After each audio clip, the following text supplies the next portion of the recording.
What if you woke up every night, only to realize that it's the same night over and over again? For Dorian Kells, a seasoned journalist with a nose for the strange and unexplained, this isn't a nightmare, it's his reality. In the shadowed streets of Black Hollow, an eerie town shrouded in mist and mystery, Dorian finds himself trapped in a loop where the same events repeat endlessly. Every evening, the clock strikes midnight, and the cycle begins again. No matter what he does, how far he goes, or whom he speaks to, nothing changes. The fear of this endless repetition gnaws at his sanity, each loop pulling him deeper into a suffocating sense of helplessness. It's as though time itself has conspired against him, locking him into an eternal night from which there is no escape. The town's residents carry on, blissfully unaware, living the same lives, oblivious to the horror that grips Dorian every time the sun sets. As Dorian walks through the foggy streets, his breath visible in the cold night air, the town feels unnaturally still, like a place forgotten by the world. Shadows stretch unnervingly long, and the buildings loom overhead, their windows dark like hollow eyes watching him. He tries to shake off the feeling, but deep inside, he knows this isn't just a trick of the mind. Something is terribly wrong. The once familiar town now seems like a maze, twisting in on itself, with every turn leading him back to where he started. Panic rises as the weight of the curse settles heavily on his shoulders. His mind screams for answers, but the town remains silent, a graveyard of secrets buried deep beneath the surface.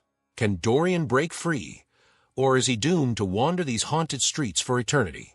Before we dive deeper into this chilling story of time, terror, and the unknown, make sure to hit that like button and subscribe. You won't want to miss what happens next as Dorian fights to unravel the twisted mysteries of Black Hollow and discover the horrifying truth behind the never-ending night. The first night it happened, Dorian dismissed it as a strange coincidence, a vivid dream that felt too real to shake off. But as the same events began to repeat, night after night, an icy fear settled in his chest. It starts innocently enough, with a soft breeze carrying the scent of damp earth and decaying leaves through the air. The faint echo of distant footsteps fades into the mist, and the moon hangs heavy and low, casting an eerie silver light over Black Hollow. Dorian walks through the quiet streets, the cobblestones slick with moisture, his shoes making a rhythmic tap that feels strangely synchronized with the pounding of his heart. Something isn't right.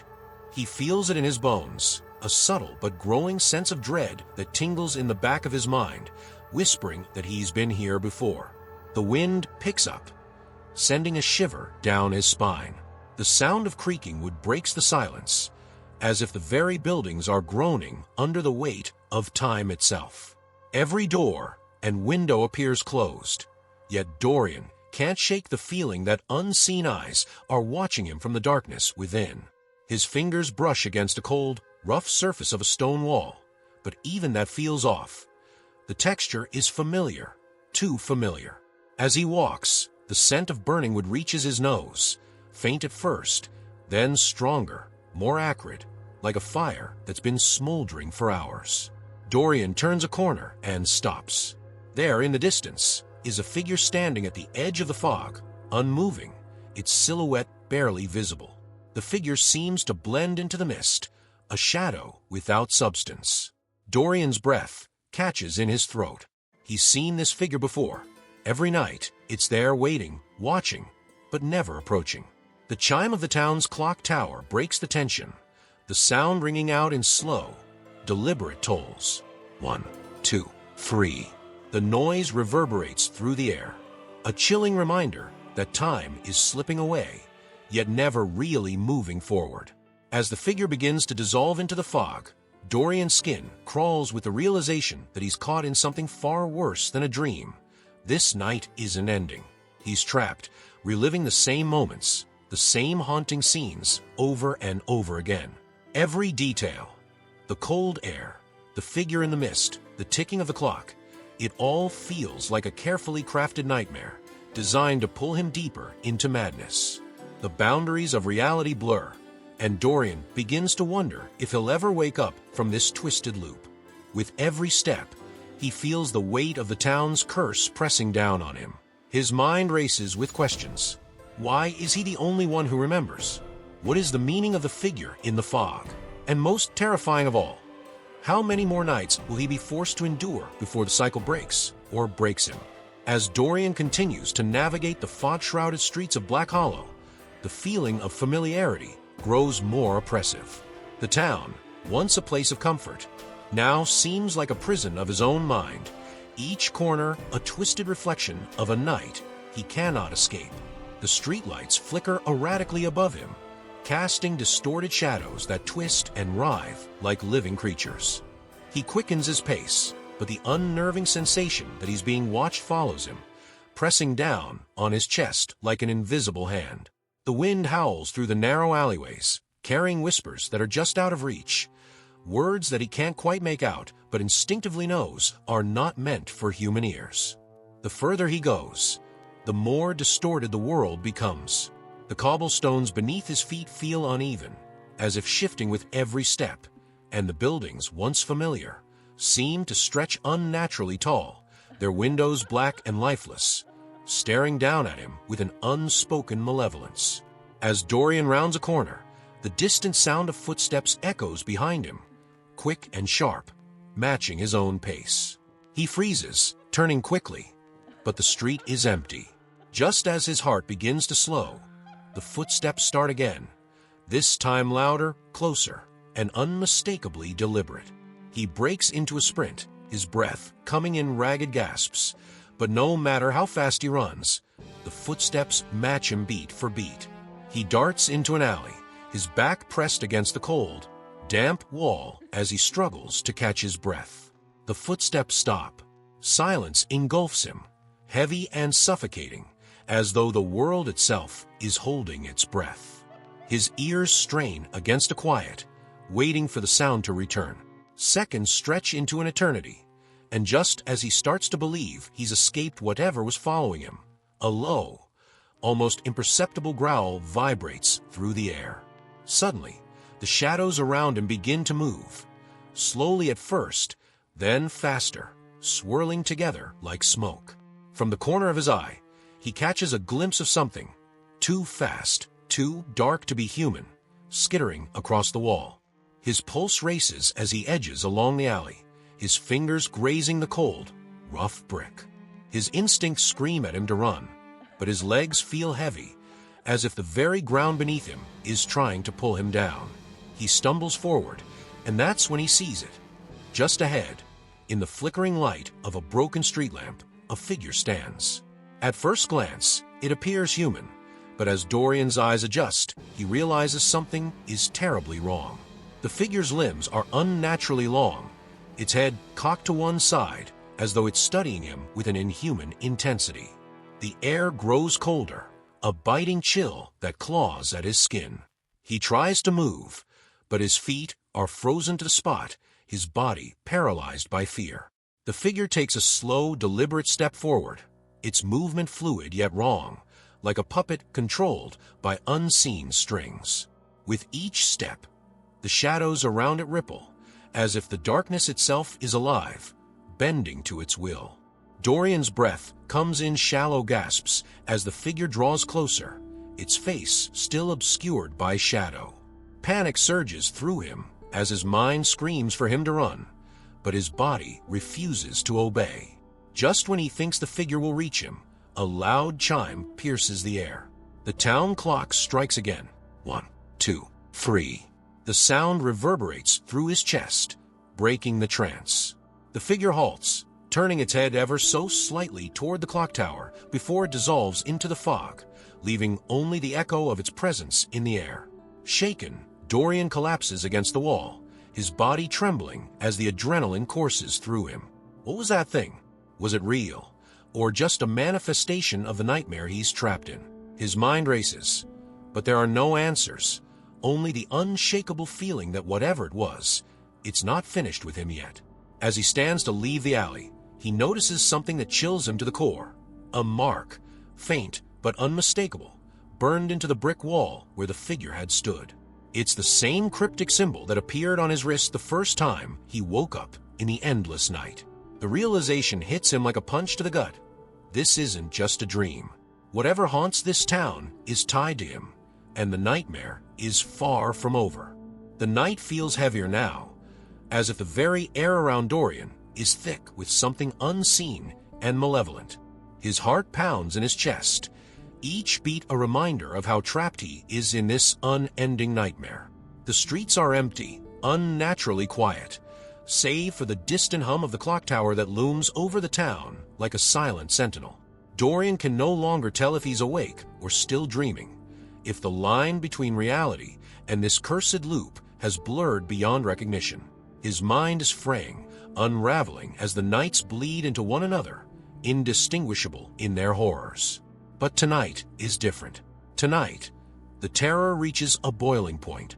Dorian finds himself drawn to the center of town, to the clock tower that haunts his every waking moment. The closer he gets, the more the town distorts around him. The cobblestones seem to ripple like water beneath his feet, and the buildings twist and bend as though they are alive, watching him with silent malevolence. The wind picks up, howling through the streets like a chorus of voices crying out from the darkness, their words lost to the abyss. As Dorian approaches the clock tower, the chimes grow louder, not the steady, rhythmic tolls he has heard every night, but a maddening cacophony, each strike sending a jolt of fear through his body. The door to the clock tower creaks open, an invitation to a terror he cannot refuse. His fingers tremble as he pushes the door wider, the darkness inside swallowing the light from the moonlit streets. He steps inside and immediately the air changes. It's colder here, suffocating, as if the walls themselves are breathing, inhaling the fear that clings to him like a second skin.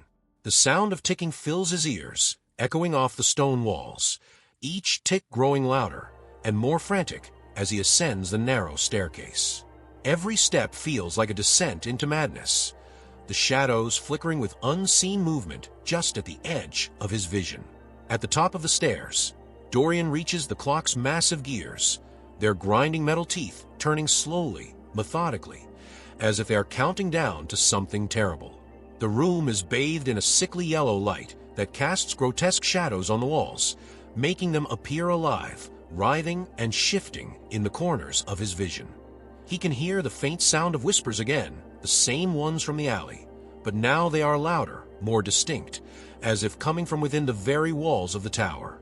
His head throbs with the weight of the noise, each whisper burrowing deeper into his mind, gnawing at his sanity. Suddenly, the clock hands stop moving, freezing at exactly midnight. The world seems to hold its breath. Dorian's heart skips a beat as the gears grind to a halt, and in the deafening silence that follows, he hears it, a slow, deliberate footstep from behind him. He turns, his breath catching in his throat.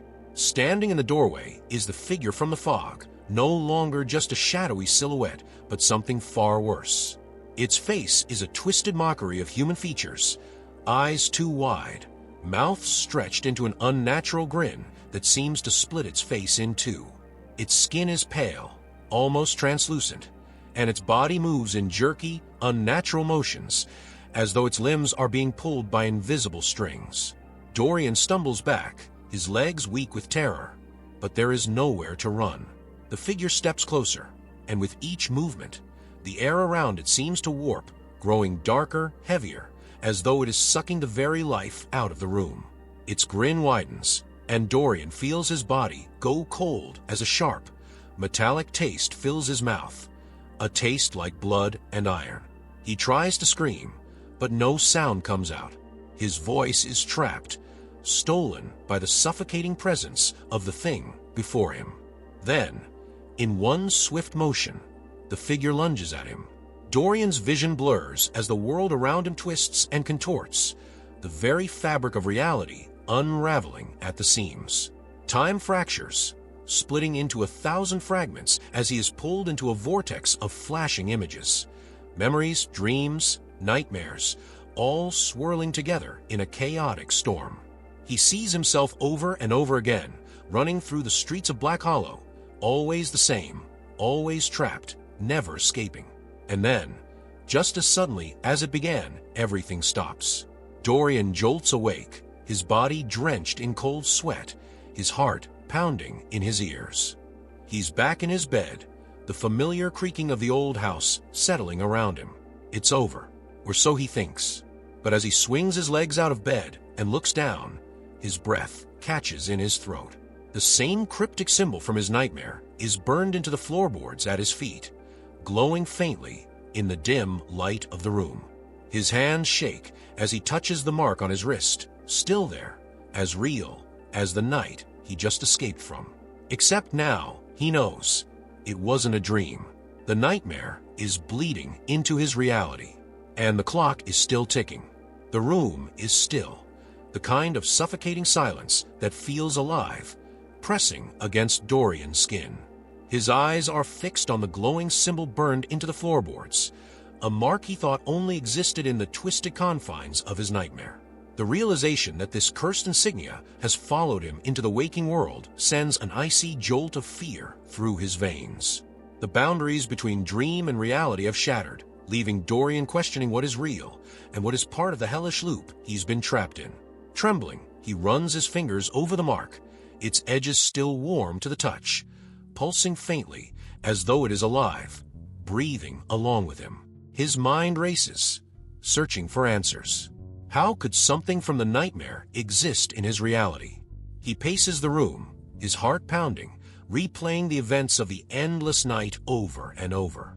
It's no longer just a dream, it's real. And if this mark is real, who else could have crossed over? His thoughts spiral deeper into paranoia. Are the people in the town trapped too? Do they know they are reliving the same night, or is he the only one cursed with this horrifying awareness? He needs answers. Fast. Dorian's investigative instincts kick in. If there's one thing he's learned as a journalist, it's that every mystery leaves breadcrumbs. He grabs his coat and rushes out into the night, determined to find a connection between the symbol and the strange occurrences in Black Hollow. The town is eerily quiet, the streets bathed in the same dim, unnatural light that haunts his nightmares. As he walks, his eyes scan every building, every corner, every shadow for signs of the curse creeping into the real world. The air feels heavier, more oppressive, as if the town itself is aware of his search. He makes his way to the town archives, a small, forgotten building at the edge of Black Hollow. It's a place he's visited many times before during his career, researching local folklore and ghost stories. But tonight, the archive feels different. The doors creak open with a sound that echoes unnaturally in the still night, and as Dorian steps inside, he's met with the musty scent of old paper and forgotten history. Dust swirls in the dim light, and the silence is deafening. He heads straight for the town's oldest records, searching for anything that might explain the symbol. Hours pass, the clock ticking away, but Dorian is relentless. Finally, he stumbles upon something, a faded, ancient text buried deep in the archives, bound in cracked leather. Its pages are brittle, yellowed with age, but the moment he opens it, the same cryptic symbol from his nightmare stares back at him. His stomach churns as he reads. The text tells the story of a curse placed on Black Hollow centuries ago, a curse tied to an ancient ritual that bound the town in an endless cycle, repeating the same night over and over, until someone could solve the riddle of the mark. Dorian's breath hitches as the pieces begin to fall into place. The curse, the time loop, the symbol, it's all connected. But the most terrifying revelation is yet to come. The text speaks of a chosen few who become aware of the loop, individuals marked by the same symbol Dorian now bears. These individuals are tasked with breaking the curse, but the cost is immense. If they fail, they are doomed to live out the same night for eternity, their minds slowly unraveling until they become hollow shells, lost to the nightmare forever. Dorian's hands shake as he closes the book, his mind reeling from the weight of what he's just uncovered. He's not just a victim of the curse, he's been chosen. But why him? What did he do to deserve this fate? The text offers no comfort, only more questions. Worse still, it mentions that once the mark has appeared in the real world, the curse begins to tighten its grip. Time is running out. Dorian glances at the clock on the wall. Midnight is approaching, and he knows what that means. The night will reset soon, dragging him back into the nightmare once again. But this time, there's no going back. The nightmare has spilled into reality, and Dorian must confront the horrifying truth. The only way to break the curse is to find the source of the loop and destroy it. But where does it lie? Who or what is behind this twisted cycle? And more importantly, can he trust anything he sees anymore? As he leaves the archives, the town feels different, more alive, more sinister, as though it's watching him, waiting for his next move. Dorian's journey into the heart of the curse has only just begun, and with every step, the terror deepens. The line between dream and reality blurs further, and the more he uncovers, the more he realizes that breaking the curse may not be a matter of simply ending the loop. There is something far darker lurking beneath Black Hollow's quiet streets, something ancient and malevolent that doesn't want to be found. And if Dorian can't figure out how to stop it, he may be trapped in this eternal night forever, losing his mind one loop at a time. Dorian's steps echo through the deserted streets, every sound amplified by the oppressive silence of Black Hollow. The town, once familiar, now feels like a twisted reflection of reality, warped, hostile, and alive with secrets too dark to fathom. His mind is a whirlwind of fear and confusion, each new revelation pulling him deeper into a labyrinth of despair. He knows the clock is ticking. Midnight is approaching, and with it the reset. But this time, the stakes are higher. He's no longer just a victim of the curse, but a participant in a game whose rules he barely understands. The weight of the mark on his wrist feels heavier, like an invisible chain pulling him toward some inevitable doom. Desperation gnaws at him as he realizes the horrifying truth. He's alone in this nightmare. The townspeople, oblivious to the curse, go about their nightly routines, trapped in an endless loop of ignorance, while Dorian is left to face the terror head-on. But he can't stop. Not now. He must find the source of the curse before it consumes him completely. With a grim resolve, he heads to the one place that might hold the answers, the old church on the outskirts of town, abandoned for decades, rumored to be cursed long before the loop began. The church looms in the distance, a dark silhouette against the foggy night, its windows shattered, and its doors hanging open like the maw of some great beast. As Dorian approaches, the temperature drops, the air thick with an unnatural chill that cuts through him like a knife. He hesitates at the entrance, the feeling of being watched stronger than ever. The shadows around him seem to shift, as if something unseen is moving just beyond the edges of his vision. Taking a deep breath, he steps inside. The interior is worse than he imagined. Dust coats every surface.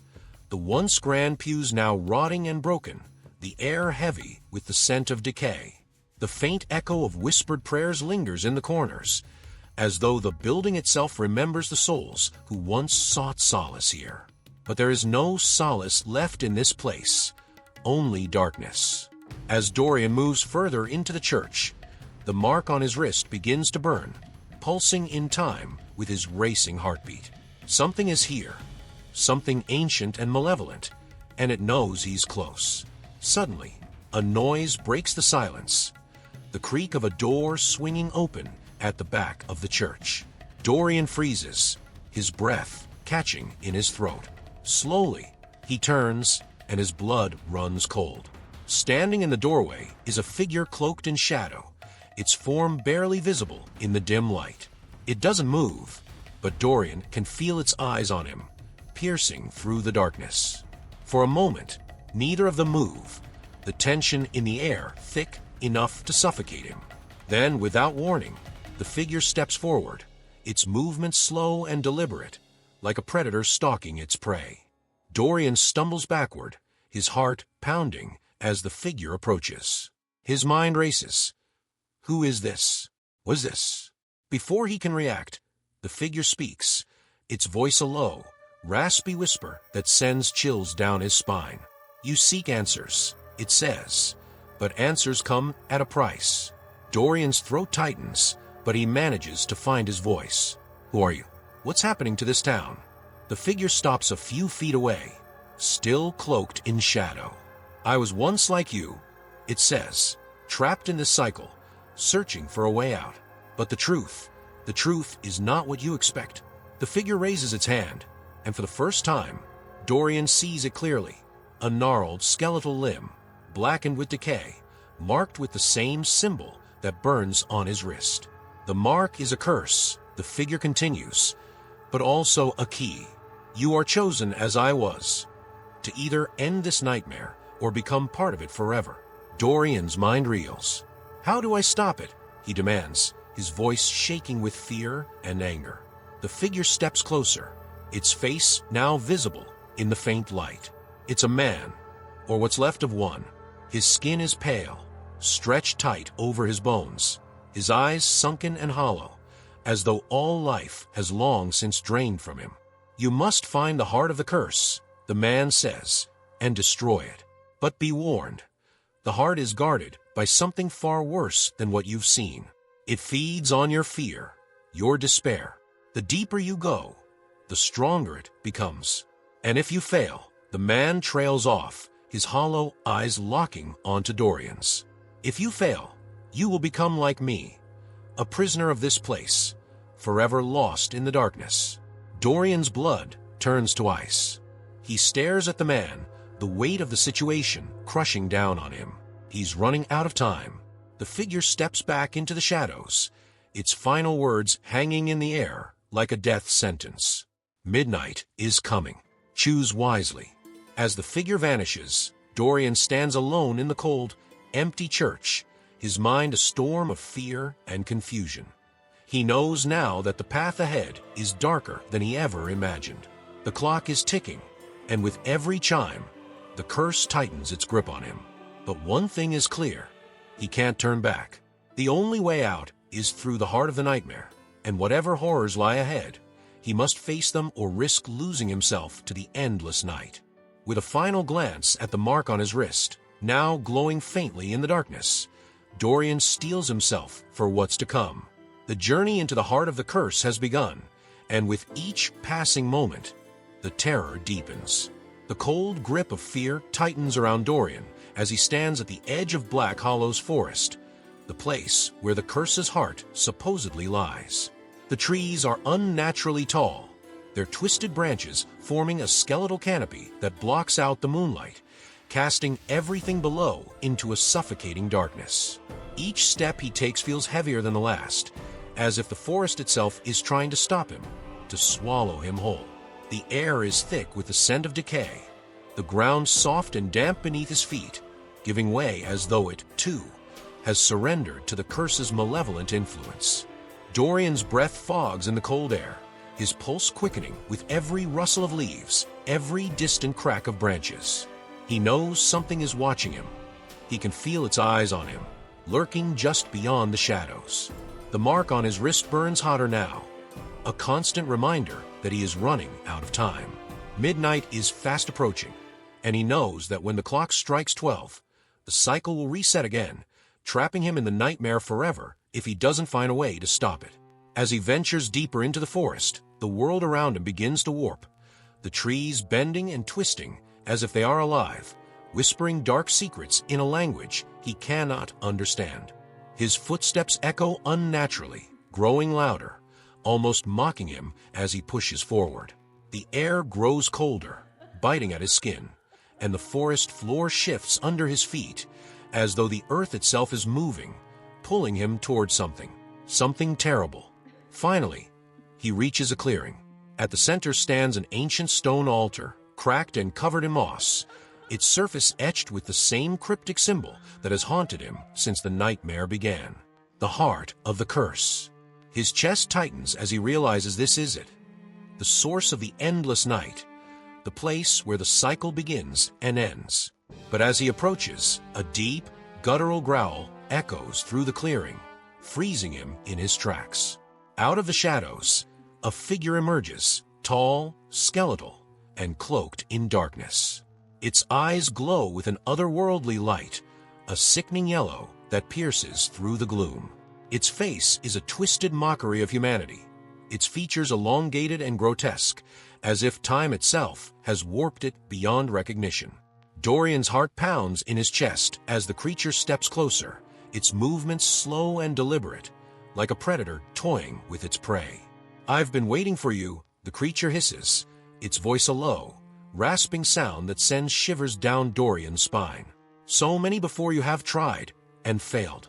Now, it's your turn." Dorian stumbles back, his mind racing. The creature is the guardian of the curse, the entity that has kept Black Hollow trapped in its endless loop for centuries.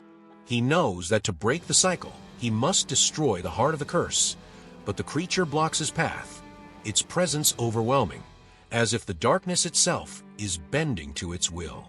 The creature lunges at him, moving faster than Dorian can react. He barely manages to dive out of the way, crashing to the ground as the creature's claws swipe through the air where he once stood. The ground beneath him shifts again, pulling at his legs as if the forest itself is alive, trying to drag him down. Panic floods his mind, but he forces himself to focus. He has to destroy the altar, no matter the cost.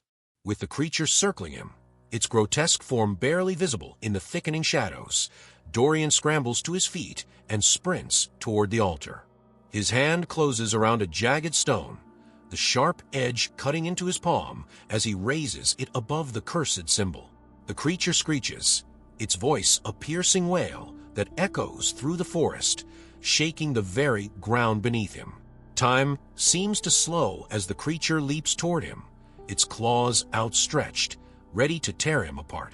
In a single, desperate motion, Dorian brings the stone down on the symbol, shattering the altar with a deafening crack. The sound reverberates through the clearing, a wave of energy exploding outward, sending the creature hurtling back into the darkness. For a moment, everything is still. The forest is silent, the air heavy with tension. Then, slowly, the ground begins to tremble. The trees sway violently as a deep, rumbling noise rises from the earth, the forest itself seemingly reacting to the altar's destruction. Dorian staggers back, his breath ragged, his body trembling from the effort. But something is wrong. The mark on his wrist burns hotter than ever, searing into his skin with an intensity that brings him to his knees. The world around him starts to spin, the shadows warping and twisting as the curse fights to maintain its grip. In his delirium, Dorian realizes the terrible truth. Destroying the altar wasn't enough. The heart of the curse wasn't just a stone. It was tied to him, to the mark, to the very fabric of his being. The creature reappears, its grotesque form now twisted with rage, its eyes burning with hatred. "You cannot escape," it growls. "The curse is within you now. You are part of it, as I am." Dorian's mind reels. The choice before him is terrifyingly clear. He can either surrender to the curse, become part of the endless cycle like the creature before him, or he can make the ultimate sacrifice. As the creature moves closer, Dorian feels the weight of the decision bearing down on him. His hands shake as he grips the jagged stone, blood dripping from his palm. There's only one way to end this, once and for all. With a final, desperate cry, Dorian plunges the stone into the mark on his wrist. Pain erupts through his body, a searing agony that blinds him, but he forces himself to push deeper, cutting through flesh and bone, severing the connection to the curse. The world around him explodes in light and sound, the forest disintegrating into nothingness, the creature's scream of rage fading into the void. And then, silence. The silence that follows is overwhelming, as if the entire world has been muted. Dorian collapses to the ground, his body trembling with exhaustion and pain, the jagged stone still gripped tightly in his hand. The searing burn of the mark on his wrist fades slowly, replaced by a deep, aching numbness that spreads through his arm. He gasps for breath, his chest rising and falling with each desperate inhale, but the pain is no longer his greatest concern. The world around him has changed, or perhaps it hasn't.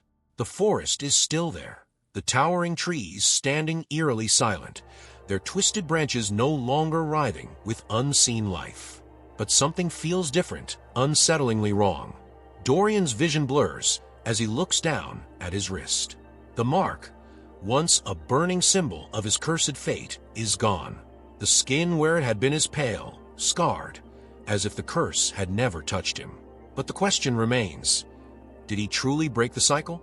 Or has the nightmare simply taken on a new form, hiding in the shadows, waiting for the right moment to strike again?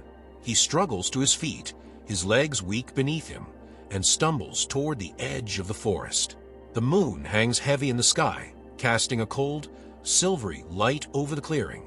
But as Dorian looks back at the altar, now nothing more than rubble, he feels a gnawing doubt creeping into his mind. The creature is gone, defeated by his desperate act, but the weight of the night lingers like a thick fog, clinging to him, refusing to lift. The quiet is too deep, too unnatural, as if the world is holding its breath, waiting. With shaking hands, he pulls out his phone to check the time. Midnight. The clock has struck 12 once again, but this time, the familiar chime that has haunted him throughout this ordeal doesn't sound. The silence stretches on, suffocating, and a new, more profound fear grips him. What if the curse isn't over? What if breaking the altar was just the beginning, a release of something far worse into the world? Dorian glances around, his heart pounding in his chest, half expecting the shadows to move, to twist, and reform into the creature that had hunted him. He begins walking back toward the town, each step heavy with dread. As he crosses the threshold of the forest, the familiar cobbled streets of Black Hollow come into view, but they look different somehow. Darker, more desolate. The windows of the houses are dark, the town unnervingly still. He walks past the empty shops and silent homes, searching for signs of life, but there is none. Not a single light flickers from the windows. Not a sound stirs the night air. It's as if the town itself has been frozen in time, locked in a moment of perfect stillness. Dorian's stomach churns. Something catches his eye. A faint movement at the far end of the street. He squints through the darkness and sees it. A figure standing in the shadows, just at the edge of his vision. His heart skips a beat. It's the same figure from his nightmare, the twisted, skeletal being that had stalked him through the endless night. But this time, it doesn't move. It just stands there, watching him, its eyes glowing faintly in the dark. Dorian's blood runs cold. He blinks, and the figure is gone. Was it real, or just a fragment of his unraveling mind? The doubt gnaws at him, sinking deeper into his bones. He quickens his pace, desperate to find someone, anyone, who can confirm that the nightmare is truly over. But the town remains empty, devoid of life, like a ghost town frozen in the past. The familiar chime of the clock tower rings out suddenly, shattering the silence. Dorian's heart races, his pulse pounding in his ears. Midnight. Again. The chime continues, echoing unnaturally loud through the streets, as if the very fabric of time is bending, twisting in ways it shouldn't. Dorian looks up at the clock tower, dread pooling in his gut. The hands are frozen at midnight, but the chimes keep coming, louder and more urgent. He steps back, feeling the ground shift beneath him as reality warps once again. The figure appears in the distance, closer this time, and Dorian realizes with a sinking horror that he hasn't escaped at all. The cycle has not been broken. The curse is not over. And now, it's changed, evolved. The nightmare no longer exists only in the confines of the dream. It's seeping into reality, bending time and space to its will, trapping Dorian in a new, darker loop. One where the rules are no longer clear, and the lines between nightmare and waking life have been erased. His heart pounds in his chest as he realizes the terrifying truth. The endless night has followed him into the real world. As the chimes reach their final toll, Dorian stares at the empty streets of Black Hollow, knowing that the nightmare is far from over. The clock strikes 12 once more, and the night begins again. What would you do in Dorian's place? Would you fight against an endless nightmare, or would you succumb to its maddening pull? Comment your theories below, and don't forget to like and subscribe for more dark, twisted stories that keep you questioning what's real. The night may be endless, But maybe there's a way out that none of us have seen yet. Or is there?